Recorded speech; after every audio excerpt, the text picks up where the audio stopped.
ব্রাহ্মণবাড়িয়াই যথেষ্ট ভারতের জন্য। শুভেন্দু অধিকারী বাংলাদেশের ভিতরে ঢুকা যাবে, বাংলাদেশের বিরুদ্ধে তারা কঠোর অবস্থানে যাবে, যুদ্ধে নাইমা যাবে, আমরা শুধু ব্রাহ্মণবাড়িয়াকে ছাইরা দিব, তাইলেই শুভেন্দু অধিকারীরা ভরে দিতে পারবে। ভারতের সাথে আমাদের কথা বলতে হবে চোখে চোখ রেখে। এখন যেভাবে শুভেন্দু অধিকারীরা কথা বলে, ভোটের জন্য বলুক অথবা যে কোনো কারণেই বলুক, আমরাও তো বলতে পারি যে শুধুমাত্র ব্রাহ্মণবাড়িয়াই যথেষ্ট ভারতের জন্য। আমরাও তো এইভাবে বলতে পারি। 25,000 টন চিনি পাকিস্তান থেকে বাংলাদেশ কিনেছে, ঠিক আছে। যদি গম প্রয়োজন হয় শ্রীলঙ্কা থেকে আনবে, বা অন্য যে দেশ গম প্রোভাইড করে তাদের কাছ থেকে আনবে, চাল যারা প্রোভাইড করে তাদের কাছ থেকে আনবে। ভারতের কাছ থেকে কেন আসানি? যেটি বলেছেন যে পতাকাকে অসম্মান করা, এটি ঠিক হচ্ছে না। বিভিন্ন বিশ্ববিদ্যালয়ে আমরা দেখছি পায়ের নিচে পতাকা একে এরপরে পা দিয়ে পারাচ্ছে। উনি যেভাবে কথাটা বলেছেন, আমার খুব ভালো লাগতো যদি ভারতীয় কোনো ব্যক্তি, ভারতীয় কোনো মিডিয়ায় এসে বলতো যে বাংলাদেশের যে পতাকা কি ছিঁড়ে ফেলা হয়েছে, বাংলাদেশের যে পতাকাকে টেনে ছিঁড়ে ফেলে এরপরে হচ্ছে আগুন ধরিয়ে দিয়েছে, হ্যাঁ, এইটার বিষয়ে যদি সহমর্মিতা জানাইতো তাহলে আমার কাছে খুবই ভালো লাগতো। এখন আমি আমি আমি আমি আমি আপনাকে ক্ষমা চেয়ে নেই নাজির ভাই।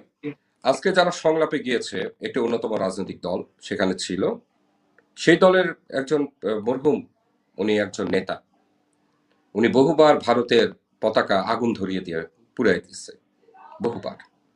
এটা আপনারা দেখেন নাই, ঠিক আছে। আমি নামও বলে দিই। উনি আমার খুব শ্রদ্ধেয় জনাব শফিল আলম প্রধান। তার ছেলে আজকে গিয়েছিল সংলাপে, তার ছেলে, তার দল, তার ছেলেকে জিজ্ঞেস করেন।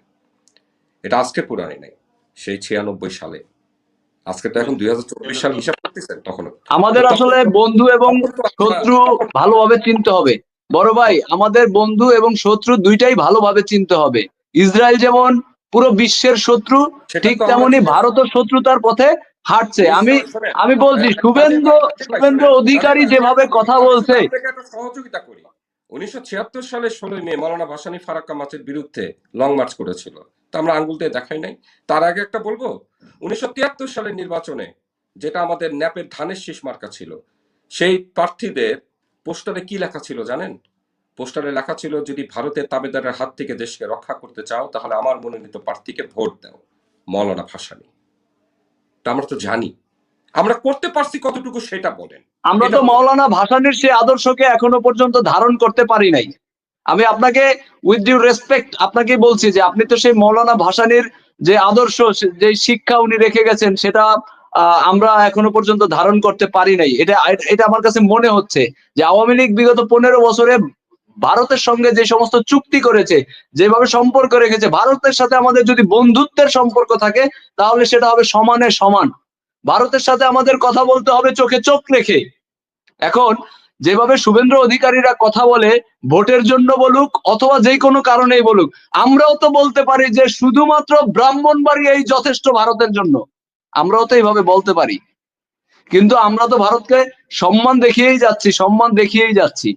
এখন এটার কারণ হচ্ছে, আপনি দেখেন বিগত সরকারের আমলে ভারতের সাথে যে আদানির বৈদ্যুতিক চুক্তি ছিল বা আরো বাণিজ্যিক চুক্তি ছিল, সেই চুক্তি নিয়ে সরকার যেভাবে ধরেন আপনার কিট আনছে না কি বলছে, করোনার ভ্যাকসিন, হ্যাঁ, দেওয়ার কথা ছিল ভারত, কিন্তু সেটি টাকা মাইরা দিছে, ঠিক আছে। এবং সেটার মাধ্যম ছিল আমাদের দরবেশ বাবা। সেখানে আমি সংখ্যাটা বলতে পারছি না কত কোটি টাকা মারছে, কিন্তু টাকা যে মারছে এর পরেও বাংলাদেশের পক্ষ থেকে তারা বন্ধুত্ব যে সমানে সমান হয় সেটি তারা বলতে পারে নাই। আপনি দেখেন ভারত যে বাংলাদেশের মধ্যে একটি আগ্রাসন চালায়, সেটি আপনি যদি সাংস্কৃতিক দিক দিয়ে বলেন অথবা ধরেন পণ্য যে রপ্তানি করে ভারত, সেই দিক দিয়েও বলতে পারেন। বাংলাদেশি মানুষ ভারতের পণ্য আমদানি করে কি করে খায়, এবং ভারতের সেই 527টি পণ্যের মধ্যে ক্যান্সারের উপাদান ধরা পড়ছে। শ্রীলঙ্কায় ভারতীয় পণ্য নিষেধ, সিঙ্গাপুরে ভারতীয় পণ্য নিষেধ।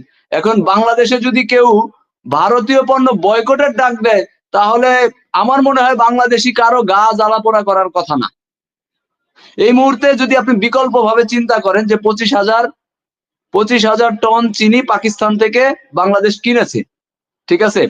যদি গম প্রয়োজন হয় শ্রীলঙ্কা থেকে আনবে, বা অন্য যে দেশ গম প্রোভাইড করে তাদের কাছ থেকে আনবে, চাল যারা প্রোভাইড করে তাদের কাছ থেকে আনবে, ভারতের কাছ থেকে কেন আনতে হবে?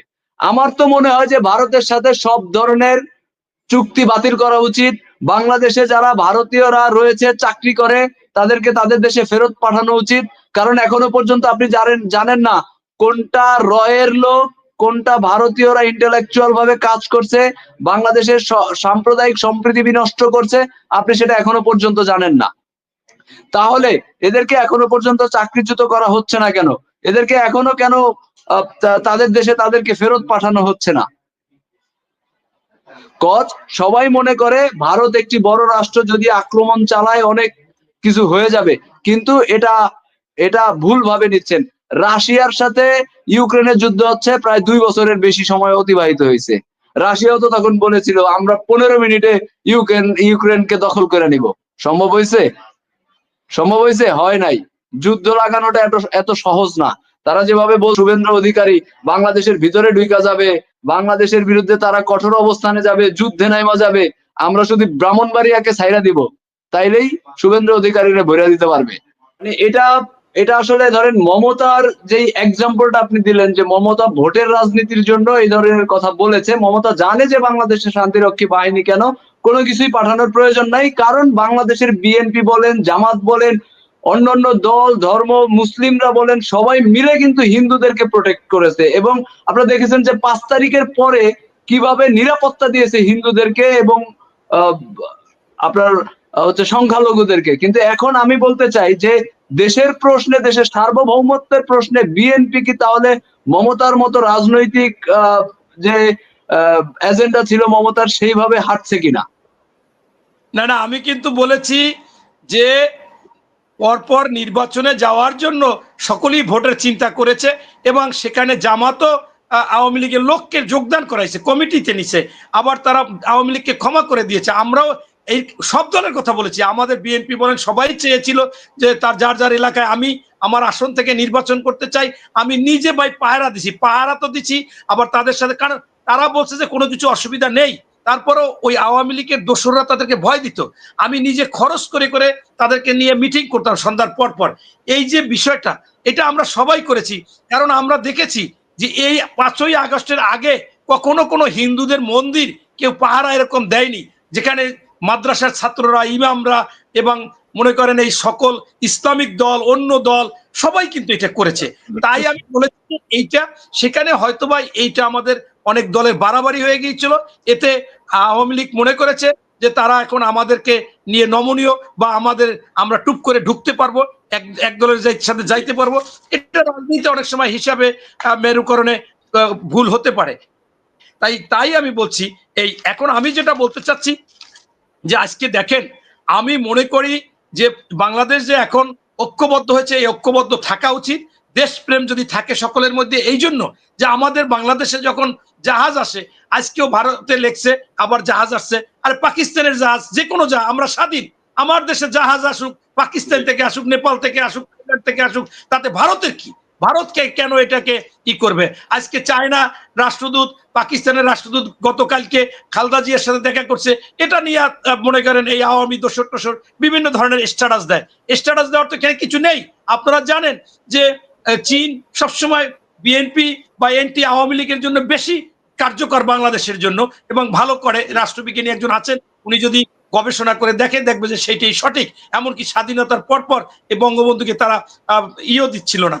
যাই হোক, এরপরে মনে করেন আরেকটি প্রশ্ন আচ্ছা, আমার আরেকটি যে প্রশ্ন আপনার কাছে, সেটি হচ্ছে আপনি অনেক বিজ্ঞ এবং আপনার অনেক বক্তব্য আমরা তরুণ সমাজ অ্যাকসেপ্ট করি, এবং সেই জায়গা থেকে আমি বলতে চাই যে আপনি বললেন যে বিএনপি আসলে চায়নার সাথে ভালো করবে, আওয়ামী লীগ আসলে ভারতের সাথে ভালো করবে। এই যে পররাষ্ট্র যে নীতিটা, এই নীতিটা কি রাষ্ট্রীয়ভাবে ঠিক রাখা যায় না? যে যখন ক্ষমতায় আসবে তার সাথেই আমাদের যারা বন্ধু রাষ্ট্র থাকবে তাদের পররাষ্ট্র নীতি একই থাকবে। আচ্ছা, আমি সেইটাই আসতে চাচ্ছিলাম। কারণ এইটা তো একজনে বলছিল যে এইটা বলেন। তা আমি শেষে যে কথাগুলো বলতে চাচ্ছি যে আমি আজকে ভারতের যে অ্যালার্জি হবে এরকম না, আমরা চায়নার সাথে মিলবো, পাকিস্তানের সাথে মিলবো, ভুটানের সাথে মিলবো, নেপালের সাথে মিলবো, মালদ্বীপের সাথে মিলবো, যেখানে আমরা আমাদের লাভ থাকবে, যেখানে আমরা সুবিধা পাবো, অথবা কমপক্ষে তাদের আমাদের সমান সমান আমাদের সুবিধা থাকবে, বন্ধুত্ব থাকবে, আমাদের কোনো নতজানু বা দাসত্ব না, কৃতদাস না, আমরা আজ্ঞাবহ থাকবো না।